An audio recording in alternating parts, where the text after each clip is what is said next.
नमस्कार, आदाब, सत श्री अकाल। मैं हूं आपके साथ ऋषभ चौहान। कहानियों का सिलसिला बदस्तूर बरकरार है। मैं आपके लिए एक और सच्ची घटना पर आधारित कहानी लेकर आ चुका हूं। लेकिन आज की घटना दुनिया की एकमात्र ऐसी घटना है जो इस दुनिया में पहली बार हुई और आखिरी बार हुई।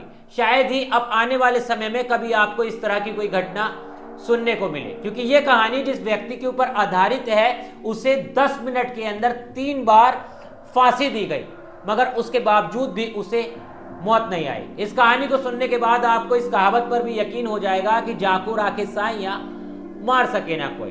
कहानी को शुरू करते हैं, लेकिन उससे पहले मैं आपको हमेशा की तरह जगह और किरदारों के बारे में बता देता हूं, जिससे आप बेहतर तरीके से ये पूरी कहानी समझ पाए। ये कहानी इंग्लैंड के डेनवान शहर की है।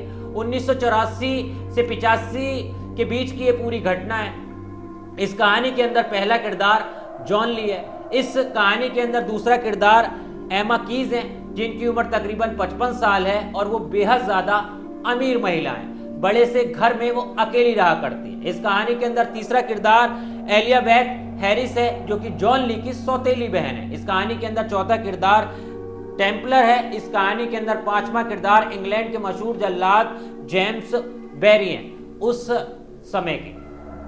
अब इंग्लैंड के अंदर जॉन ली का जन्म होता है। बचपन से बेहद ज्यादा गरीब, क्योंकि गरीब परिवार के अंदर उसका जन्म होता है। अब गरीबी में उसका जीवन गुजर रहा होता है। धीरे धीरे वो जीवन जीना शुरू करता है, बड़ा होता है। अब जैसे जैसे बड़ा होता है उसके मन में एक चीज आती है, वो ये कि नेवी ज्वाइन की जाए, देश की सेवा की जाए। मगर कई कारणों के चलते उसका नेवी के अंदर सिलेक्शन नहीं हो पाता है और वो नेवी की तैयारी छोड़कर अपने परिवार और अपने जीवन को चलाने के लिए एक नौकरी करना शुरू करता है।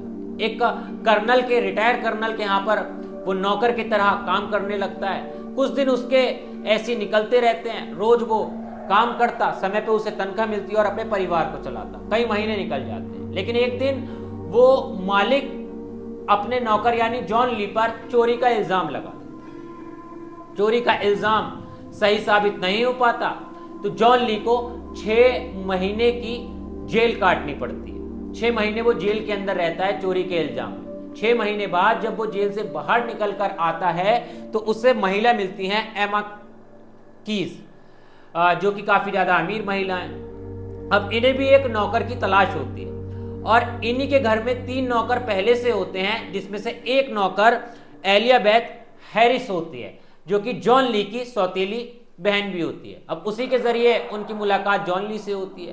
तो जब आपस में संबंध निकलते हैं तो वो जॉन ली को अपने घर पर रख लेती है। उनके घर पर 4 नौकर हो जाते हैं और जॉन ली का जीवन फिर से शुरू हो जाता है। वो रोज की तरह सुबह शाम घर का काम करे, समय पे पैसा ले, अपना जीवन जिए और परिवार को चलाना शुरू कर दे। काफी अच्छे से बेहतर तरीके से उसका जीवन चल रहा होता है। मगर 15 नवंबर 1984 की एक काली रात एमा कीज के घर पर आग लगी हुई होती है। चारों तरफ धुआं ही धुआं होता है। आस पड़ोस के पड़ोसी उठते हैं, तुरंत पुलिस को कॉल करते हैं। फायर ब्रिगेड आती है, आग को बुझाया जाता है। घर के अंदर जाके देखा जाता है तो जॉन ली अकेला होता है और उसी के पास में एक महिला यानी एमा कैजी होती हैं, जो नीचे गिरी हुई होती हैं और उनके शरीर पर कई घाव होते हैं, वो भी इस तरह के जैसे किसी ने उन्हें किसी बड़े हथियार से काटा हो। गर्दन पे निशान, पेट पे, हाथ पैरों पर निशान होते हैं। और वहां पर जॉन ली जब अकेला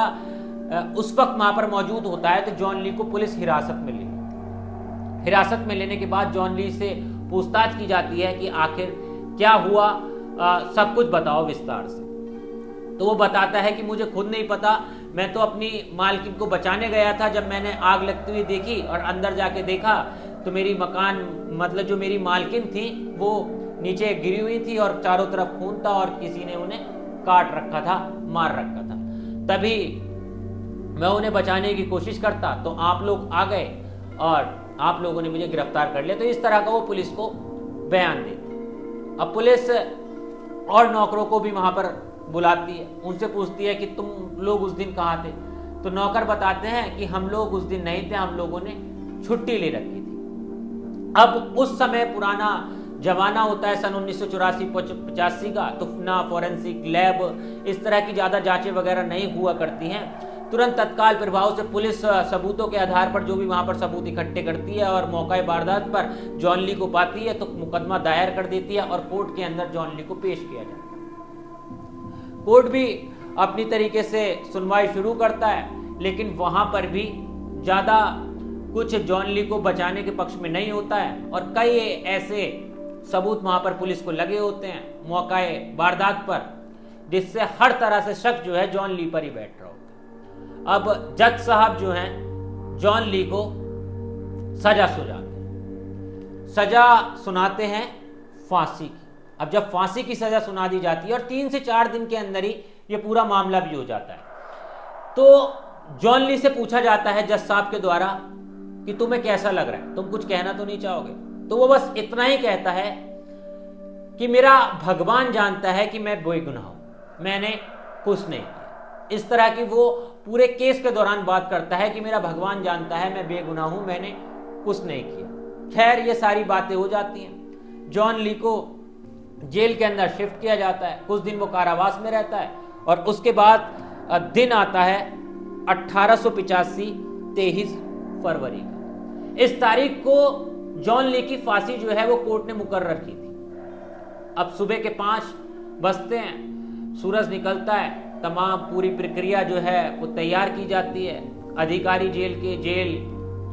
जेलर साहब जो होते हैं वहां पर होते हैं, जल्लाद होता है, जेम्स बेरी होता है और जेल प्रशासन का स्टाफ होता है। जॉन ली को लाया जाता है, बकायदा उस वक्त शांति का माहौल वहां पर बन जाता है, क्योंकि चाहे कैदी कैसा भी हो मगर मौत को जो है वो पूरी इज्जत से नवाजा जाता है। शांति का माहौल, सन्नाटा पसरा हुआ, इशारों के अंदर बातें चल रही हैं। जल्लाद पूरा फांसी का फंदा चेक कर लेता है, लीवर चेक कर लेता है और घड़ी की तरफ जो है जेलर की निगाह होती है। जॉन ली को काला कपड़े से उसका मुंह ढका जाता है, उसके हाथ पैर बांधे जाते हैं, उसे फांसी तक लेके जाया जाता है। अब फांसी के तख्ते पर उसे जैसे खड़ा किया जाता है, उसके गर्दन में फंदा डाला जाता है और जैसे ही समय होता है तो जेलर साहब अपनी घड़ी को देखते हैं और जल्लाद जेम्स बेरी को इशारा करते हैं। जेम्स बेरी जैसे ही लीवर खींचता है, तख्ता नहीं खुलता। अब तख्ता जैसे ही नहीं खुलता है तो हर कोई हैरान एकदम से कि ये हुआ तो हुआ क्या। जेलर साहब दोबारा इशारा करते हैं, वो फिर से लीवर खींचता है मगर उसके बावजूद भी तख्ता जो है नहीं खुलता। अब तहकीकात करने के लिए, जांच करने के लिए कि आखिर तख्ता क्यों नहीं खुल रहा है, जॉन ली को वहां से हटाकर नीचे साइड में खड़ा किया जाता है एक फर्श पे और पूरी फांसी की जो मशीन बना रखी होती है, तख्ता वगैरह, फांसी का फंदा वगैरह, दोबारा से वो सब कुछ चेक किया जाता है। और चेक करने के साथ साथ एक प्रक्रिया होती है फांसी देने से पहले, वो ये कि एक डमी का टेस्टिंग किया जाता है।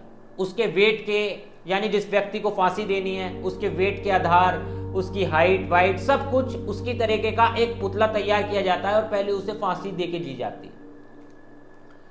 अब पहले ये ट्रायल हो चुका था लेकिन फिर से उस पुतले को लाया जाता है। अब पुतले को लाने के बाद जॉन ली की जगह पुतले के गर्दन में फंदा डाला जाता है। जेलर इशारा करते हैं जज को कि ट्राई करो। अब जैसे लीवर खींचते हैं तो तख्ते खुल जाते हैं और पुतला झूल जाता है। हर कोई हैरान, मानो तो ये क्या हो रहा है, किसी को कुछ समझ में नहीं आया कि जॉन ली को फांसी दी तो तख्ता नहीं खुला मगर डमी को दी तो खुल गया। खैर जब तख्ता खुल जाता है तो जेलर साहब बिल्कुल संतुष्ट हो जाते हैं कि अब कोई गड़बड़ होने वाली नहीं है, अब इसे दोबारा से फांसी दे देते हैं।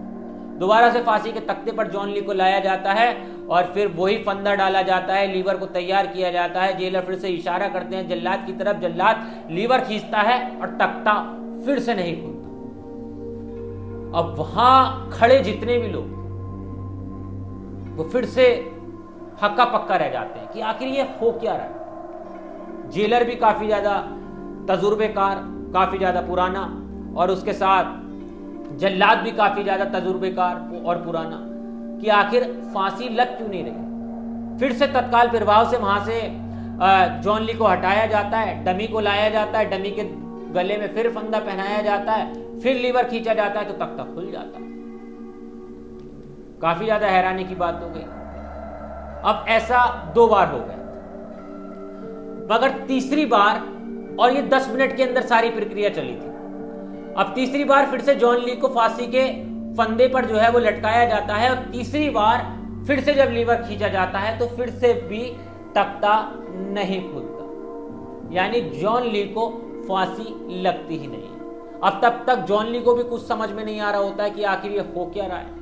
वो उस वक्त से भगवान को याद कर रहा होता है, मुंह पे उसके काला कपड़ा ढका होता है और रूल्स के अकॉर्डिंग हर कोई इशारों में बात कर रहा होता है। मगर इंग्लैंड के अंदर उस समय में एक रूल था, वो ये कि अगर 3 बार से ज्यादा ऐसी कोई सिचुएशन पैदा होती है और फांसी किसी भी व्यक्ति को नहीं लगती है तो फिर मामले को आगे लेकर जाया जाएगा, उस वक्त उसे फांसी नहीं दी जाएगी। अब नियम कायदे कानूनों के हिसाब से जेलर फांसी को रुकवा देते। जॉन ली को उसके जहां पर वो रह रहा होता है जेल के अंदर, उसकी जो जेल होती है उसके अंदर फिर से शिफ्ट किया जाता है। तब तक पूरे जेल के अंदर एक बात फैल जाती है कि जॉन ली को फांसी नहीं लगी। कैदियों में भी काफी ज्यादा बातें उड़ जाती हैं कि ये चमत्कार है, कि हुआ तो हुआ क्या। मगर सबके मन में ये सवाल उठ गया कि आखिर जॉन ली को फांसी क्यों नहीं लग पाई? क्या ये चमत्कार था? क्या भगवान उसके साथ थे? क्या ये कुदरत का करिश्मा था? इस तरह की बातें जो हैं वो होने लगती हैं।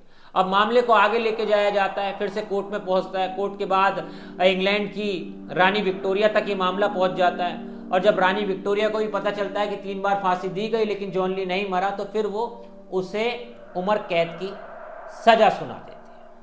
अब जब उसे उम्र कैद की सजा हो जाती है, तकरीबन 53 साल की उम्र होने के बाद वो जेल से बाहर निकलता है, और जिस वक्त वो जेल के अंदर जाता है उस वक्त उसकी उम्र 30 साल की होती है। 20-22 साल उसने जेल काटी, और सन 1907 में 8 दिसंबर के दिन वो जेल से बाहर आता है।